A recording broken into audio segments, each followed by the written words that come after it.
informação, tem análise, tem opinião também no Jornal da Manhã, na programação da Jovem Pan News. Vamos girar com os nossos comentaristas, o Cláudio Dantas e a Amanda Klein, que já está chegando para se juntar aqui ao nosso time. Amanda, Cláudio também, bem-vindos, bom ter vocês por aqui. Queria te ouvir, Amanda, a respeito de tudo que está acontecendo, de quais são as consequências aí no curto prazo para esse conflito até então inesperado. Até Israel, se há um país bem preparado para se prevenir sobre esse tipo de ataque, é Israel, até Israel pego de surpresa, Amanda. Oi, Colombo, bom dia a você, Dantas, Lívia, a nossa audiência. E essa tem sido uma das principais críticas, esse ponto que você tocou agora. Israel pego de surpresa. Israel que tem um serviço de inteligência sofisticadíssimo e monitora aquelas cercas, aquela faixa, o muro que divide a faixa de Gaza do território israelense. Como que um território tão monitorado por câmeras, por todo tipo de artefato, equipamento, aparelhos super modernos, não foram capazes de identificar, o serviço de inteligência falhou de forma grotesca. E os editoriais dos jornais israelenses todos têm sido duríssimos em apontar o dedo para Benjamin Netanyahu. Eu vou destacar alguns pontos desse conflito, estava acompanhando toda a excelente cobertura sua, Colombo, dos nossos repórteres. Eu chamaria atenção, primeiro, para alguns personagens ocultos ou personagens que surgem também ao redor desse conflito. O Irã, que há décadas financia o Hamas, que é um grupo terrorista, notadamente. A Arábia Saudita, que estava perto de concluir um acordo, retomar suas relações diplomáticas com Israel. Então, esse acordo de Jerusalém-Riad, intermediado pelos Estados Unidos, estava prestes a sair, e isso pode ter sido uma das motivações por trás desse ataque, impedir que esse acordo prosperasse, porque agora, obviamente, a Arábia Saudita fica num terreno muito espinhoso por causa dos palestinos, o povo, palestinos civis, palestinos não, Hamas, que fique claro, mas é difícil avançar nesse acordo quando Israel entra em guerra contra o Hamas e acaba afetando também os civis palestinos. Tem os interesses de China e Rússia que se aproximaram do Irã, o Irã, inclusive, ajudando a Rússia com armamentos na guerra da Ucrânia, tiveram juntos próceres e representantes dos dois países recentemente. Tanto é que o Conselho de Segurança ontem não conseguiu chegar a uma conclusão, não conseguiu emitir sequer um comunicado, apesar de ter se reunido, porque no Conselho de Segurança, entre os membros permanentes, você tem China e Rússia de um lado, que não concordam na maioria das vezes com o que os Estados Unidos querem, os Estados Unidos que são um aliado em conteste de Israel, e esse seria o quinto personagem desse grupo aí, que são os Estados Unidos, e também ficam numa posição difícil, porque Biden e Netanyahu vinham se estranhando, apesar de uma relação de mais de 40 anos, eles têm uma longa amizade, são muito íntimos, mas vêm se estranhando por causa da postura recente de Netanyahu, quer dizer, de uma crescente tensão, uma crescente radicalização. Netanyahu e seu partido político Likud, que é um partido de direita, mas se aliando à extrema-direita, radicais de direita, inclusive o ministro da Segurança de Israel, um radical de direita, que tem promovido uma reforma contra o judiciário que basicamente subordina o poder judiciário ao poder do parlamento e ao poder do primeiro-ministro Benjamin Netanyahu. Protestos que duram meses já têm tomado conta de Israel, o que revela uma sociedade fraturada e uma sociedade cindida também por essa recente polarização.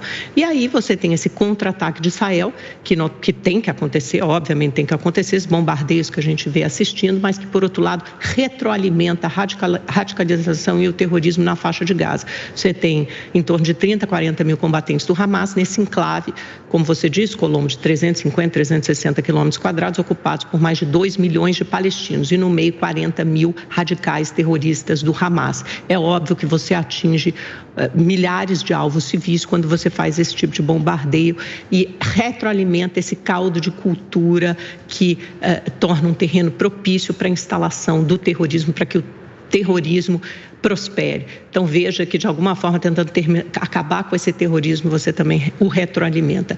Uma situação muito difícil politicamente para Netanyahu, que não conseguiu antever esse ataque, não conseguiu prevenir uma falha grave de segurança, de inteligência, no momento de um governo fraco, no momento frágil do Netanyahu, que vem sendo contestado dia após dia com protestos que unem centenas, milhares de israelenses, E você tem também toda essa geopolítica muito complicada e muito sensível aí dessa região. Pois é, enquanto o Conselho de Segurança da ONU não consegue chegar a uma conclusão, não consegue chegar a um consenso a respeito da guerra, você segue acompanhando imagens ao vivo da faixa de Gaza. A todo momento se ouve bombardeios, como agora. A todo momento, densas nuvens de fumaça negra se elevam, sobem, aí depois elas cessam um pouco, mas logo uma cortina de fumaça reaparece no horizonte da faixa de Gaza. Não há previsão de quando esse conflito vai chegar ao fim.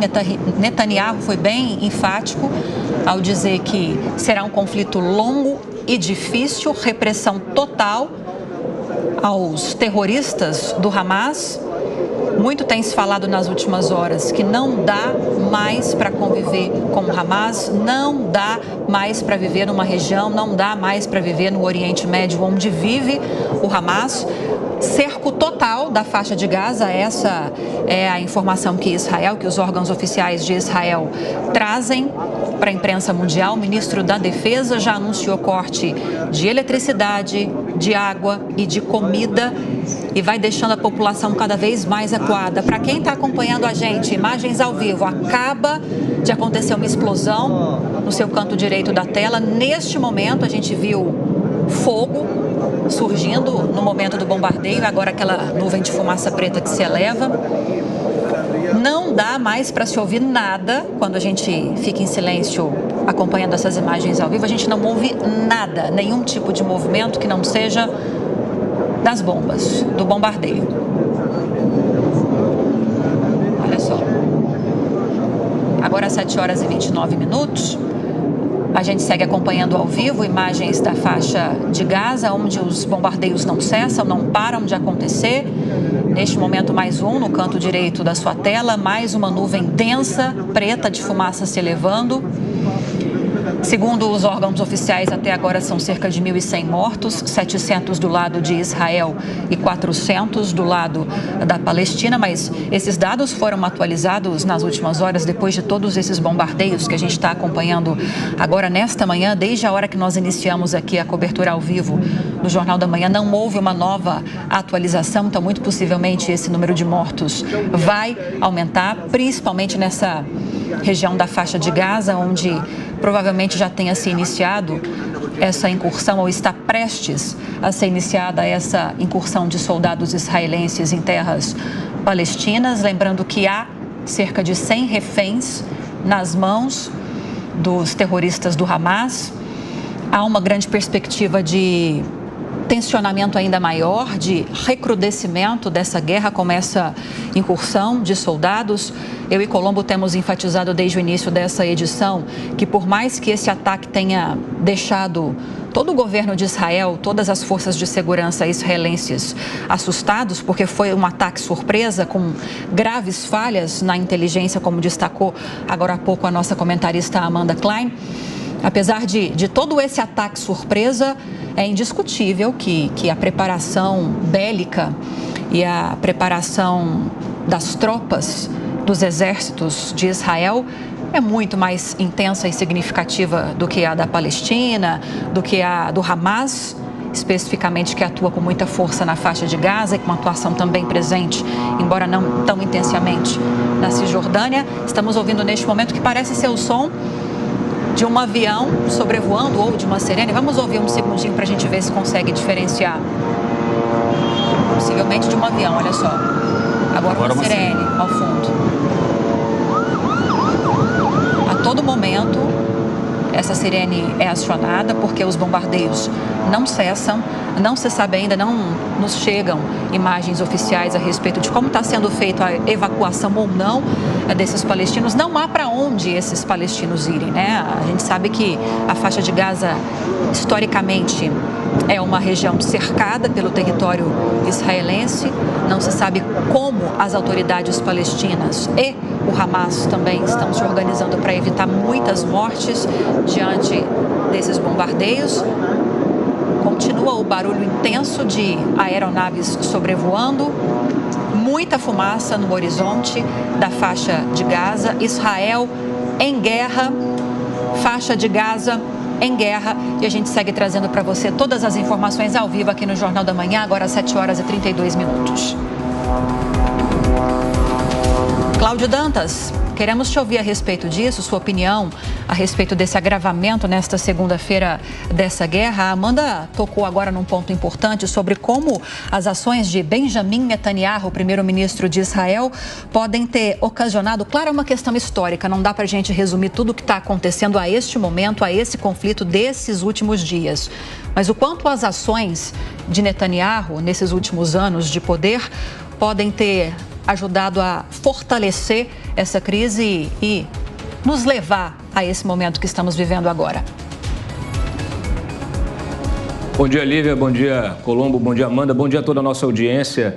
Bom, primeiramente, é lamentável que a gente esteja, mais uma vez, testemunhando esse conflito e um ataque bárbaro como o que foi promovido pelo Hamas a Israel e, naturalmente, a consequência disso é o que nós estamos vendo, né? É a reação do Estado israelense e tudo indica que esse conflito vai perdurar. A gente pode estar diante aí de uma nova Ucrânia, né? Aí considerando talvez aí a duração desse conflito, só que naturalmente com diferenças muito claras entre os dois conflitos, uma vez que a gente, no caso da Ucrânia, está falando de uma invasão de um Estado em relação a outro Estado e, nesse caso aí, de um grupo terrorista atacando um Estado soberano.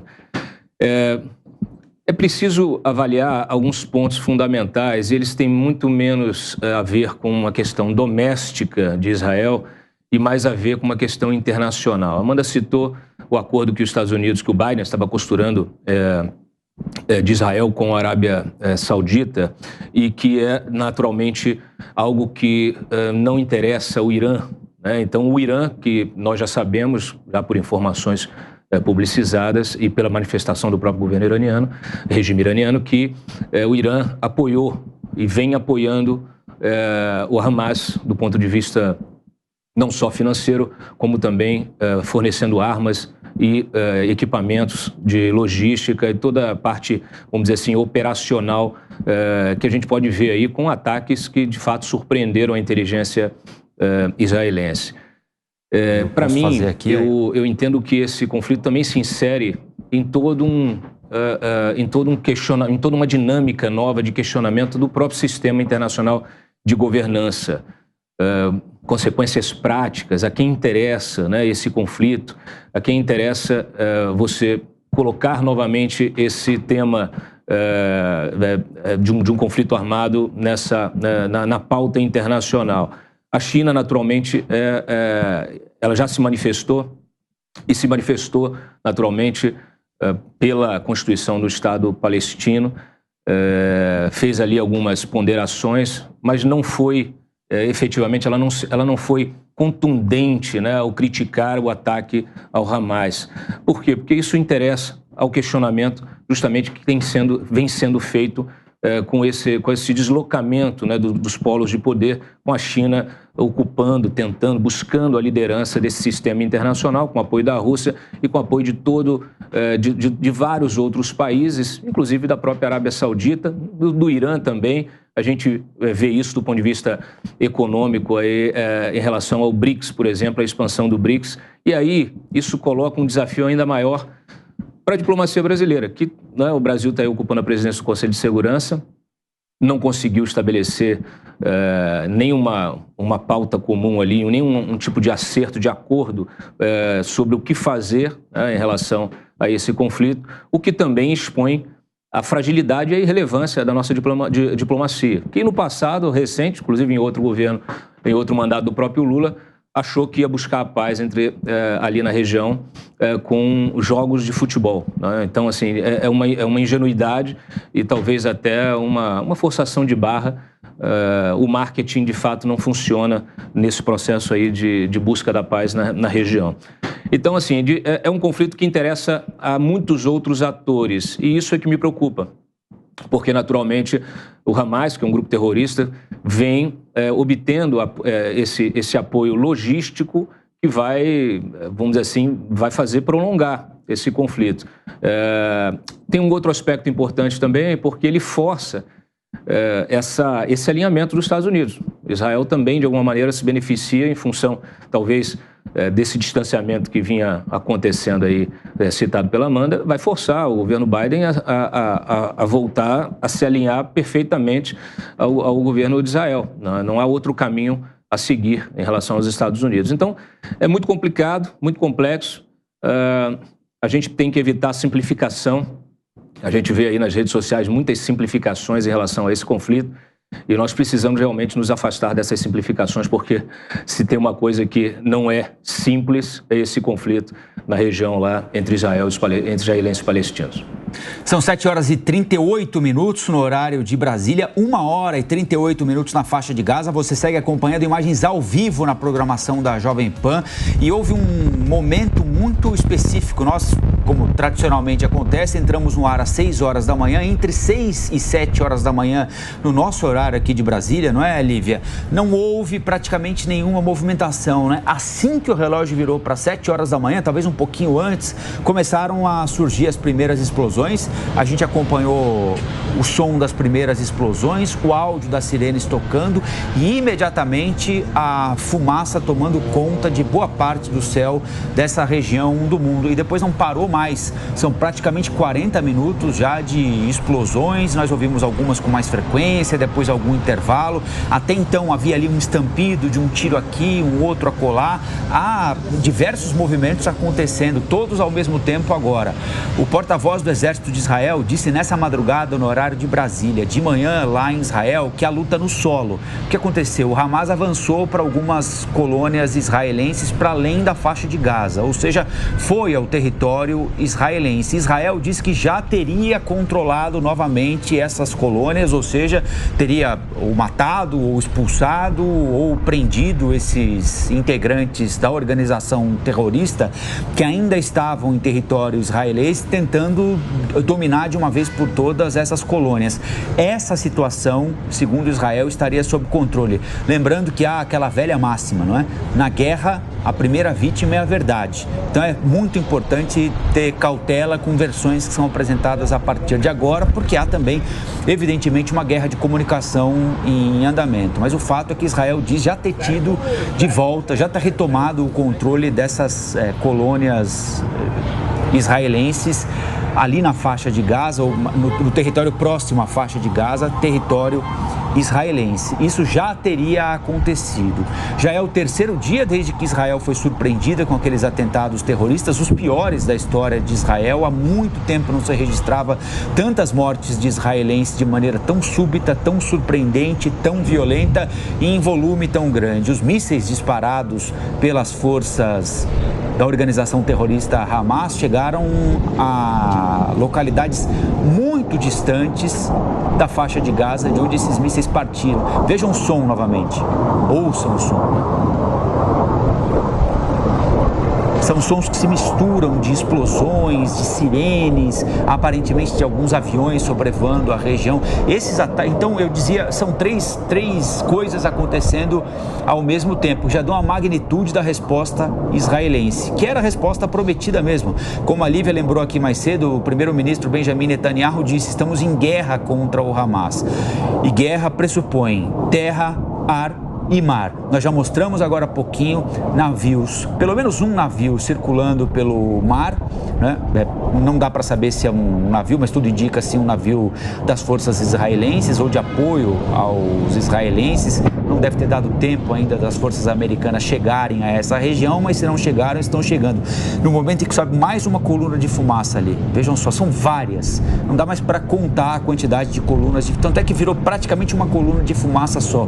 São várias explosões ao mesmo tempo em diferentes lugares. Então, a incursão por terra, ainda em território israelense, mas com a pretensão de chegar à faixa de Gaza.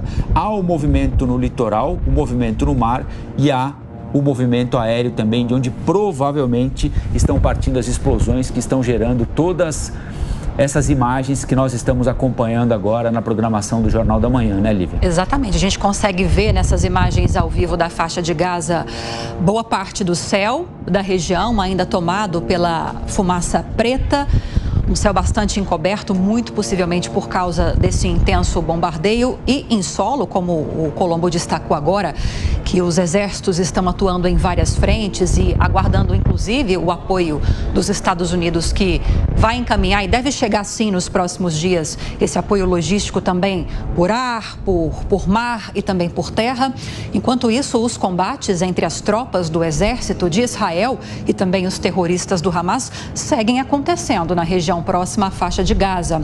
Como o Colombo destacou agora há pouco, boa parte daqueles assentamentos, daquelas comunidades israelenses ao redor da faixa de Gaza foi retomada. Boa parte dessas comunidades teve esse controle retomado por Israel e essas operações estão acontecendo desde sábado, mas vão levar, como estão levando, muito mais tempo do que o esperado, porque não foi pouca a preparação que os terroristas do Hamas tiveram para fazer esse ataque tão violento, o maior dos últimos anos.